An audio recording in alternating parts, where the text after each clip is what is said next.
성경은 구약의 구조를 이미 우리 다 배웠지만은 구약이라는 것이 39권이나 이렇게 된 아주 방대한 책으로 되어 있습니다만은 앞에 17권의 역사서가 붙어 있고 5권의 시가서가 중간에 있었고 이제 구약 성경 맨 뒤에 이렇게 또 역사서와 같은 분량의 예언서가 17권이나 붙어 있게 되어 있습니다. 그래서 우리는 성경의 핵심이 되는 것은 역사서라고 그랬죠. 그래서 역사서를 중심으로 우리가 지난주까지 건 6개월간 이 구약 성경의 맥을 그 구조와 흐름을 쭉 따라왔습니다. 그 안에서 역사하시는 하나님의 손길과 사랑을 보았습니다.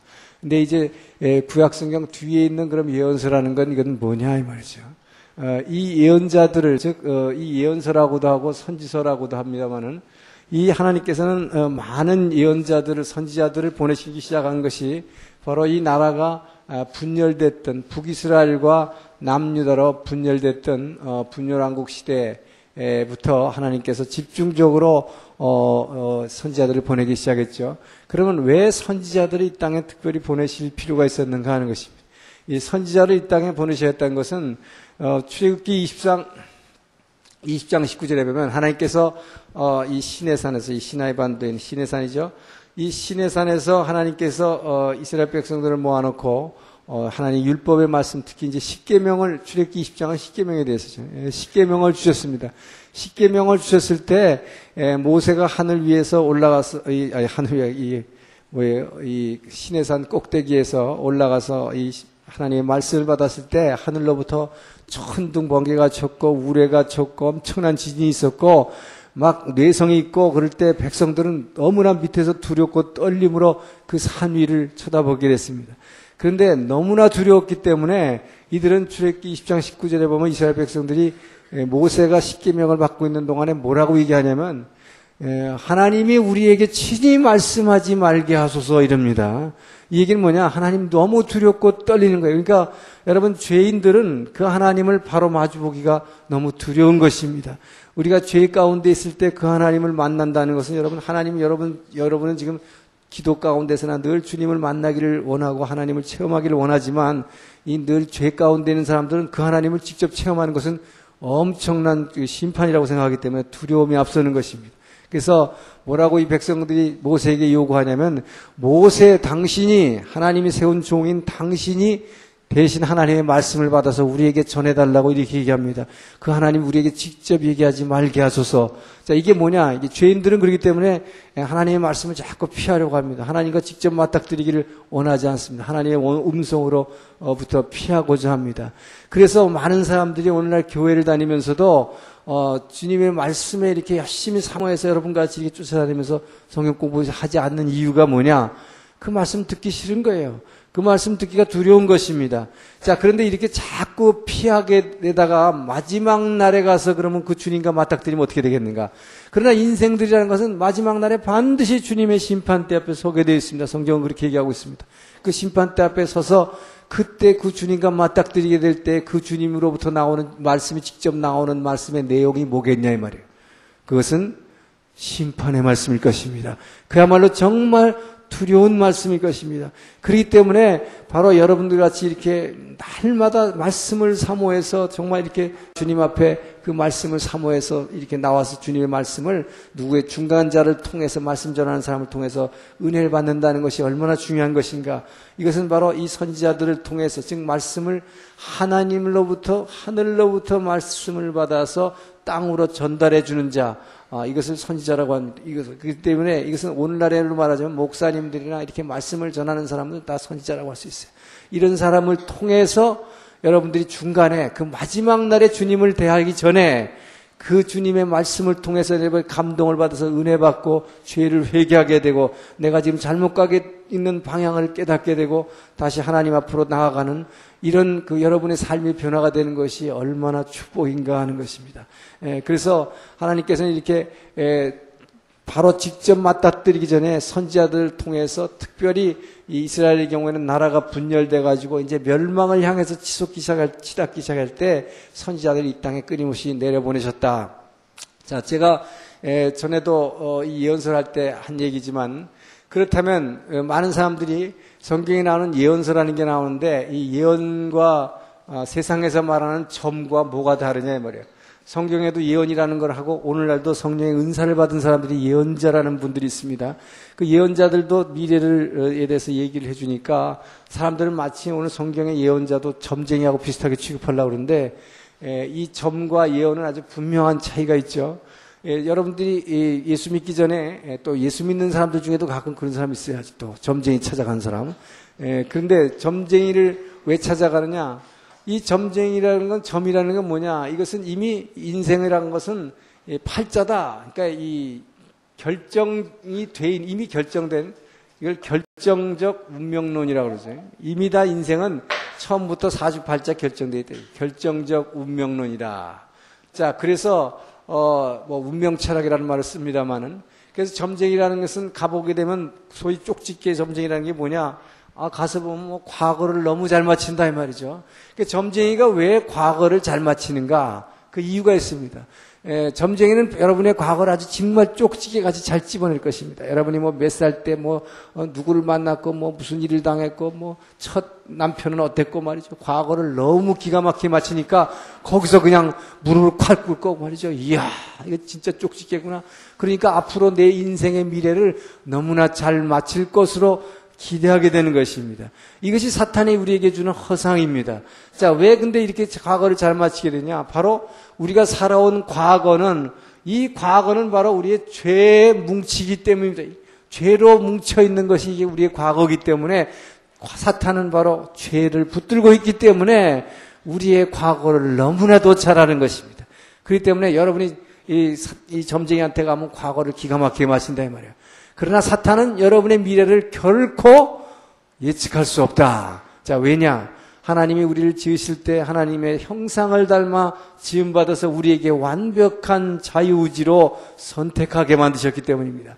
그렇기 때문에 성경의 예언서라고 하는 것이 있는 이유는 뭐냐? 이 17권이나 되는 예언서는 뭘 얘기하고 있느냐? 이것은 인생이란 것은 절대로 결정된 팔자가 아니고 언제든지 고칠 수 있다는 것입니다.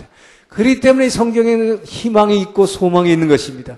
그렇기 때문에 성경을 복음이라고 하는 것이 복된 소리인 것입니다. 자, 왜냐? 아무리 인생이 망가졌다 할지라도 인생은 최후의 순간까지도 선택하면, 우리가 그 하나님을 선택하면 구원이 있기 때문에, 소망이 있기 때문에, 회복이 있기 때문인 것입니다.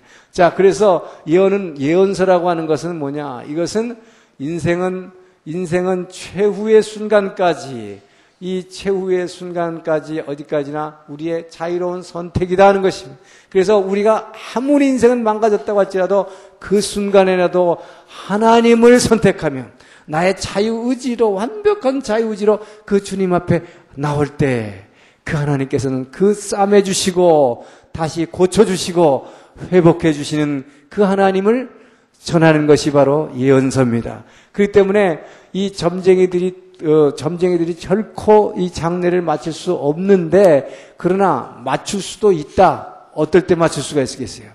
여러분이 끝까지 하나님을 선택하지 않는다면, 그렇기 때문에 안 믿는 사람들은 점쟁이들이 어느 정도 맞출 수도 있다 이 말이에요. 그래서 당신 가다가 저 서북 쪽으로 가다가 말이지, 얼마를 가다가 이상한 사람 만나가지고 말이지, 이상한 사람 만나서 당할 거라든지, 어느 동북 쪽으로 가다가 어디 우물에 빠져 죽을 거라든지, 이런 게 맞는 경우가 있다, 이 말이죠. 이것은 뭐냐? 그 사람이 우리에게 하나님께서 우리에게 주신 이 놀라운 이 자유의지로 선택하라고 이 특별한 권한을 주셨는데, 이것으로 끝까지 듣지 않고 하나님을 선택하지 않으면 그렇게 지옥에 가는 것입니다. 예. 자, 그렇기 때문에 이 점과 예언은 분명히 다르다는 것을 말씀드립니다. 그래서 인생은 최후 순간까지 선택이기 때문에 마치 이것을 뭐에 비유할 수 있는가? 링 위에서 여러분이 인생을 살아가면서 이 영적 전쟁에서 끊임없이 우리는 약하기 때문에 얻어 터진다 이 말이에요. 그래서 어떨 때는 KO 패대가가지고 그냥 링 위에서 완전히 뻗어버린 경우가 있어요. 그렇죠? 사업에 실패하든지 아니면 이혼을 했다든지 너무나 어려운 경우를 우리 인생 가운데 많이 만나게 됩니다. 그때 링 위에 완전히 퍼져버렸을 때 우리는 인생이 끝났다고 생각합니다. 자, 그때에 그 인생의 심판관 되시는 그 주님께서는 여러분에게 카운트다운을 할 때 1, 2, 3, 4부터 쭉 세시다가 끝에 가서 어떠냐? 7, 8, 9, 10을 안 부르시면 10을 안 부르시면 9 하시는 거예요. 그러면서 끊임없이 그 주님께서는 이 선지자들, 하나님이 보내주신 기름 부은 사람들을 통해서, 말씀을 통해서 너는 지금도 인생이 네 인생의 끝이 아니다. 내 생각에는 지금이 끝장이라고 생각하지만 지금도 너는 내 손을 붙들고 일어나겠느냐. 그 주님은 그렇게 말씀하시는 것입니다. 그렇기 때문에 끊임없이 텐이라고 하지 않으시고 나인 하면서 귀에다 대고 끊임없이 선지자들을 통해서 역사하시는 거예요. 너는 지금도, 너는 완전히 나는 만진 차이가 돼서 끝났다고 생각하지만 바로 이사야 55장 6장에서 말씀하시는 것처럼 바로 그 하나님께서는 너희가 그 하나님이 가까이 계실 때 부르고 그 하나님을 만날 만할 때 찾으라. 바로 이때가 바로 하나님을 만날 만할 때요. 하나님이 가까이 계신 때다 하는 것입니다. 그래서 이것이 바로 하나님의 사랑인 것입니다. 그래서 이스라엘 백성은 우리가 그동안에 쭉 역사서를 통해서 지금까지 흐름을 봐왔지만 남북이 분열되고 여기서 여러 왕들이 나왔지만 전부 다 처음에는 어떤 왕은 잘 믿었지만 또 나중에 가면 또 죄짓고 끊임없이 이 멸망을 향해서 치닫고 있을 때 그 하나님께서는 이 백성들에게 이렇게 다 만진창이가 됐고 또 뭡니까? 끊임없이 바알 우상 숭배했고 또 이상한 금송아지 산당 신앙 쫓아갔고 이렇게 해서 그 죄의 결과로 말미암아 포로로 다 끌려가기도 했지만 하나님께서는 끊임없이 포로로 끌려가면서도 전에 말씀드린 대로 이 질그릇을 깨버렸지만 그루터기는 남겨두시고 또 회복할 기회를 주시고 다시 돌아오게 하시고 끊임없이 기회를 주시는 것입니다. 그러면서 지금도 늦지 않았으니 돌아오라는 것입니다. 자, 그래서 이 예언서들을 하나님께서 예언자들을 바로 저희 분열왕국 시대 때 집중적으로 보내주셨는데 이 예언서가 주는 메시지가 뭔가 하는 것입니다. 이 예언서가 주는 메시지는 아까도 말씀드렸지만 바로 인생은 최후의 순간까지 선택이다 하는 것입니다. 그렇기 때문에 인생이라는 건 최후 마지막 순간까지도 그때 가서도 다 끝났다고 생각했는데 하나님을 붙들면 그때 회복이 있고 구원이 있고 엄청난 축복이 있다 하는 것을 얘기하는 것입니다. 그래서 이 선택으로 말미암은 이 축복의 이 소망의 메시지를 주고 있는 것입니다. 그래서 언제든지 선택만 하면 마지막 순간이라도 선택하라는 것입니다. 자, 그래서 이것을 결국은 이 두 갈래 길의 선택이라고 그러지. 두 갈래 길의 선택.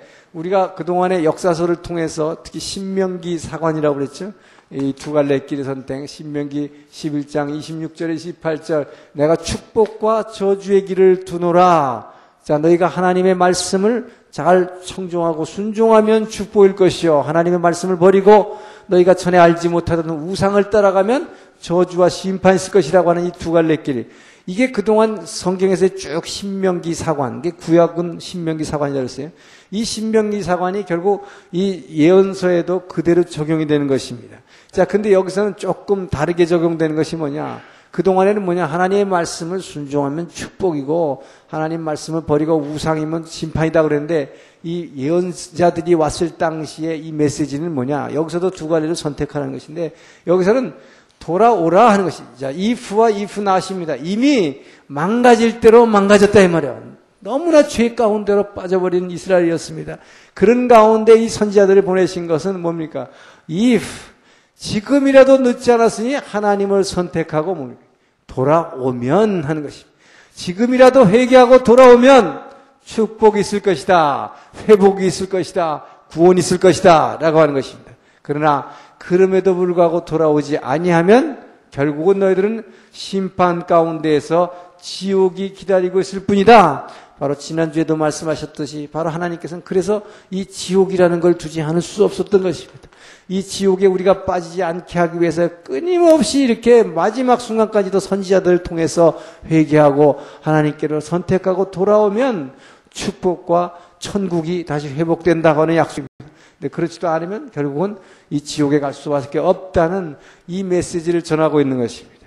자, 그렇기 때문에 이것은 끝까지 뭡니까? 선택이다 하는 것입니다. 선택이다. 예. 그래서 우리는 아무리 힘들더라도 그 순간에 하나님을 붙들고 다시 나오면 온전한 회복이, 에덴의 환경이 회복되는 것을 믿으시기 바랍니다. 자, 그리고 나서 이 예언서의 중요한 메시지는 바로 이 두 갈래 길의 메시지, 돌아오라 하는 것. 지금도 늦지 않았으니 돌아오라. 이것이 바로 오라 오라, 방황치 말고 오라. 예수가 우리를 부르는 소리, 그 찬송가의 메시지입니다. 자, 그러면서 이 모든 17권의 예언서에 공통되게 배어 있는 사상은 뭐냐? 하나님께서 하나님의 아들 이 메시아를 보내주실 것이라고 하는 이 메시아의 강림의 소식입니다. 이 메시아를 보내주실 것이라고 하는 것은 이제 이스라엘이 그동안에 출애굽해가지고 이 광야 생활했고 정복해 들어갔고 사사시대를 통해서 그 다음에 왕국시대, 단일 왕국시대, 분열 왕국시대를 거쳐오면서 끊임없이 하나님을 폐역하고 이제 이 하나님의 중간자로 세웠던 사사나 또 왕들도 뭡니까? 처음엔 잘못해도 반드시 타락했죠. 자, 이런 걸 볼 때 이 땅에 의인은 없으되 한 명도 없으니 다윗마저도 범죄했다. 모세도 범죄했다. 결국 성경은, 구약은 그 얘기를 쭉 하면서 뭡니까? 결국 이 땅에 그러기 때문에 이제 이스라엘이 망해가는 이 순간에 하나님께서는 망하기 전에 이 메시아를 보내시겠다는, 하나님의 아들을 이 땅에 보내시겠다는 약속을 하시는 것입니다. 자, 이것은 성경이라고 하는 것이 한마디로 어떻게 되냐. 여러분, 성경 66권을 제가 그동안 쭉 강의를 해왔습니다만은 이 성경 66권이 어떻게 되어 있냐. 처음 시작을 보게 되면 창세기 2장에 이 에덴 동산이 나옵니다. 자, 이 에덴 동산에서 에덴 동산을 거닐고 있는 뭐가 나와요? 이 남녀가 나오죠. 두 남녀가 나오죠. 자, 이 두 남녀, 아담과 하와, 이 에덴 동산에 나오는 아담과 하와, 이 아담과 하와와 누가 함께 있었느냐는 얘기를 성경을 하고 있냐면, 동산에 날이 서늘할 때 동산에 거니시는 하나님의 음성을 듣고, 이렇게 나와요. 동산에 거니시는 하나님입니다. 자, 이 얘기는 뭐냐? 여러분, 에덴이라고 하는 것은 뭐냐? 하나님은 사람을 지어 놓으시고 하나님은 사랑이시기 때문에 사랑의 대상으로 우리를 이 땅의 흙으로 땅에다 지으시고, 하나님은 영이시기 때문에 하늘에 계시지만 이 사람들은 땅에다 지으시고 끊임없이 축복 주시기를 원하시고 에덴의 환경을 우리에게 원하십니다. 그래서 우리가 축복을 받아서 영으로 계신 그 하나님께 영으로, 신령과 진정으로 예배드리고 찬양드리기를 원하시는 분이죠. 그래서 바로 하나님은 모든 것을 우리에게 내려주시고 우리는 그걸 받아서 누린 다음에 하나님께 찬양을 올려드리는 이 사랑의 회로를 이루시기 원합니다. 그래서 그 하나님은 우리와 함께 계시기를 원하신다는 것이죠. 즉 이것은 하나님의 임재, 이 창세기에서 말하는 에덴 동산에서는 뭘 얘기하고 있냐? 결국 에덴 동산이란 뭐냐? 우리 사람이 있는 곳에 하나님이 함께 하신다는 것입니다. 하나님의 임재입니다. 함께 동산에 거니시면서 그들과 얘기하셨던 그 하나님인 것입니다. 이때 바로 예를 들면 동산을 거니시면서 그날 하루에 있었던 아담이 오늘 하루 무슨 짓 했는지 그거 다 하나님이 보시고 이런 얘기 저런 얘기도 하셨고, 하와가 마음 가운데 어떤 은큼한 생각을 품고 있는 것이 이것도 다 보시고 지적해 주시고, 이 상태가 이게 에덴 동산이었다는 거예요. 자, 그러면 성경의 맨 끝을 가보면 어떻게 되냐? 성경의 맨 끝에 요한계시록에 가보면 뭐가 나오냐? 요한계시록 맨 뒤, 자, 21장 3절에 보게 되면은 뭐가 나오냐? 맨 마지막에 이럽니다. 여기서는 이제 새 하늘과 새 땅이 나오죠. 새 하늘과 새 땅.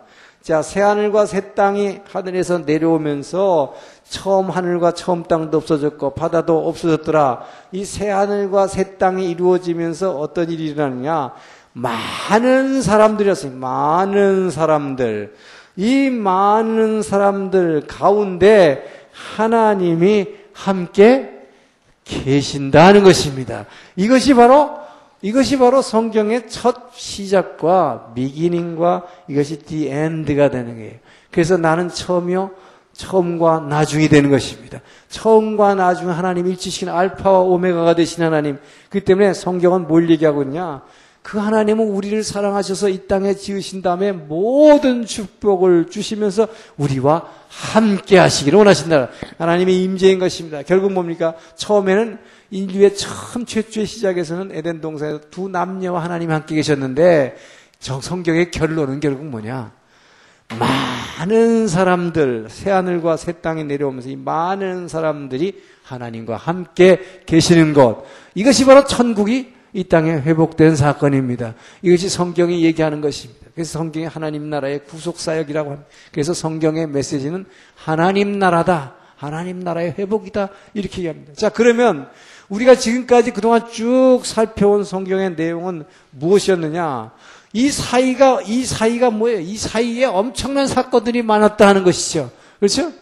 이 사이에 처음에 이렇게 좋았는데 문제는 뭐냐? 창세기 3장에서 그냥 바로 타락해버렸단 말이죠.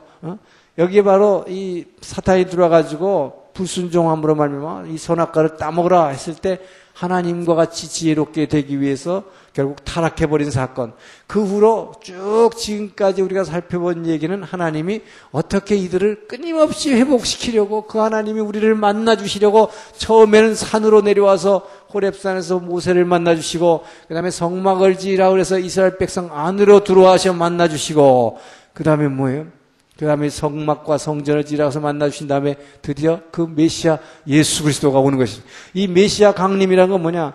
그 하나님은 우리를 만나시기 위해서 끊임없이 밑으로 내려오셨다는 것입니다. 바로 이 내려오시는 과정에서 가장 중요한 사건이 바로 이 땅에 그 하나님이 사람의 모습으로 우리들 사이에 among you, 너희들과 함께, I'll be with you, 너희와 함께 함이라, 두려워 말라, 내가 너와 함께 함이라. 그분은 늘 우리와 함께 계시기를 원하고, 우리는 바로 그 하나님이 나와 함께 계신다는 것을 확인하는 순간 이 세상 어떤 두려움과 어떠한 고통도 이겨낼 수 있고, 그것을 충만하게 그 하나님의 기쁨 가운데 이 에덴 동산을 누릴 수 있는 것, 그 하나님은 바로 우리에게 그것을 원하신다는 것입니다. 그래서 이 성경의 역사는 이 사이에 쭉 창세기부터 지금 요한계시록에 이르기까지 하나님께서는 우리를 만나시기를 그렇게 원하시고 우리에게 가까이 더 다가오기를 원하셨다. 그래서 바로 이 구약 성경의 마지막에 나오는 예언서들의 이 전부 메시지를 종합해 볼 때 바로 그분은 우리를 만나시기 위해서 우리 가운데 사람의 모습을 쓰고 오셔야 된다 하는 약속을 주신 것입니다. 그래서 이분이 드디어 오셨다라고 시작하는 것이 신약의 마태복음의 시작이다. 그래서 아브라함의 약속과 다윗의 약속을 이어받은 그 메시지는 뭐냐? 아브라함과 다윗의 자손 예수 그리스도의 세계라고 마태복음 1장 1절이 시작하게 되는 것입니다.